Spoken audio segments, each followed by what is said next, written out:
ایک ایسی دنیا میں جہاں حقیقت اور خرافات ایک دوسرے سے جڑے ہوئے ہیں، آریہ ایک چھوٹی سی لڑکی کو معلوم ہوتا ہے کہ اس کی عام زندگی وہ نہیں ہے جو پہلے نظر آتی تھی۔ وہ اپنے دن بھیڑوں کی دیکھ بھال اور پرانے دور کے بزرگوں کی کہانیاں سن کر گزارتی تھی۔ اسے اندازہ نہیں تھا کہ یہ کہانیاں اس کی حقیقی شناخت کو کھولنے کی چابی ہیں۔ ایک قابل ذکر شام، جب ایک ہلکا شاور رات کے آسمان کو روشنی سے بھر دیتا ہے، آریہ کی کلائی پر ایک عجیب سا نشان نمودار ہوتا ہے۔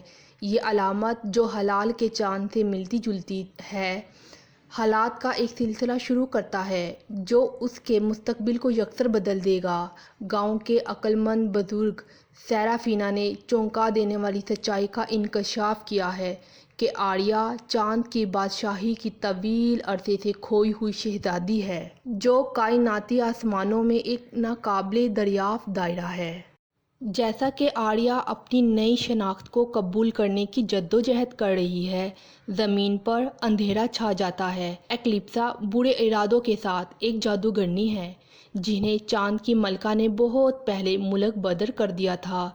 چاند کی بادشاہی اور زمینی دائرے دونوں کو ابدی تاریکی میں پھنسانے کے لیے ایک خوفناک منصوبے کے ساتھ واپس آتی ہے۔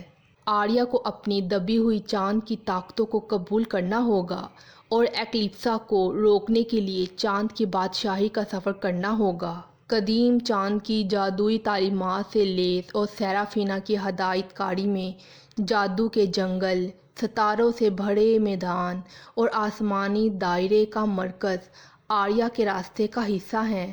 سفر کے دوران وہ غیر معمولی اور جادوئی مخلوق سے دوستی کرتی ہے جو اس کی تلاش میں اس کی مدد کرتے ہیں۔ ان میں لومی نام کا ایک چالاک چاند خرگوش اور اوریون نام کا ایک سرشار ستارہ بھیڑیا ہے۔ تاہم آریہ کا سفر رکاوٹوں سے بھرا ہوا ہے۔ اسے اپنے شکوک کا سامنا کرنا چاہیے اور چاند کی طاقت کو استعمال کرنا سیکھنا چاہیے جو اس کی رگوں میں گردش کرتا ہے۔ وہ صرف اپنی طاقتوں میں مہارت حاصل کر کے ہی ایکلیپسا کے سیاہ جادو کا مقابلہ کرنے کی توقع کر سکتی ہے۔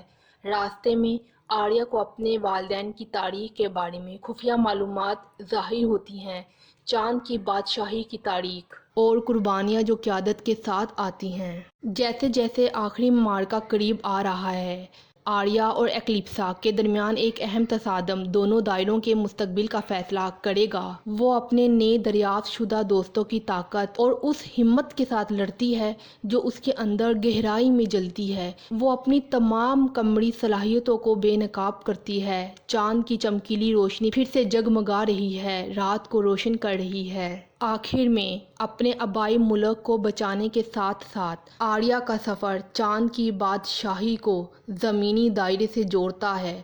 جیسے ہی وہ اپنے گاؤں واپس آتی ہے، وہ اپنے ساتھ اتحاد، لچک اور اپنے حقیقی نفس کو گلے لگانے کا سبق لے کر آتی ہے۔ اس کی کلائی پر ہلال چاند کا ٹیٹو اب امید کی علامت اور ایک یاد دہانی ہے کہ مشکل ترین حالات میں بھی ہمت کی شمع روشن ہو سکتی ہے۔ پیارے بچوں، یہ کہانی ہمیں سکھاتی ہے کہ اپنے ورثے کو گلے لگائیں اور اپنی انوکھی طاقتوں کو استعمال کریں تاکہ تاریک ترین راستوں کو بھی روشن کر سکیں۔